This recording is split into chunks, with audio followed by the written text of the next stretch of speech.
Muncul ke publik, pacar Azka Corbuzier dinner bareng Kalina Oktarani, Nyonya Prasetyo gemas bahagia.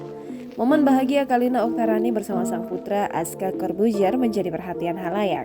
Azka Corbuzier tampak melakukan dinner bersama sang ibunda Kalina Oktarani. Bukan hanya berdua, putra Deddy Corbuzier itu mengajak sang pacar.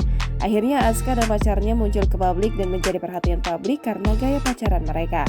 Ya, mantan istri Deddy Corbuzier, Kalina Oktarani membagikan momen manis saat dirinya makan malam bersama Azka Corbuzier pada Minggu 31 Oktober 2021. Meski tak bersama Vicky Prasetyo, Kalina dibuat sumringah lantaran ada sosok lain di antara dirinya dan Azka. Ialah kekasih Azka Corbuzier yang diajak untuk ikut serta dalam acara spesial tersebut. Uniknya, terdapat satu momen yang membuat Kalina gemas dengan sang putra dan kekasihnya. Ialah saat Azka duduk berjauhan dengan sang pacar. Bukannya memberi penjelasan, Azka malah menunjukkan respon kocaknya. Ia langsung menjatuhkan kepalanya ke paha sang pacar sembari tersenyum manis. Sang kekasih yang sedikit kaget pun sontak tertawa ke arah kamera Kalina. Menilik unggahan di feed Kalina, ibu satu anak itu mengungkapkan kebahagiaan yang ia rasakan.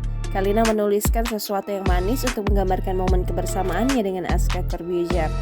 Unggahan Kalina ini kemudian menuai berbagai komentar dari netizen mulai dari pro hingga kontra. Jangan lupa subscribe, share, komen, dan like ya!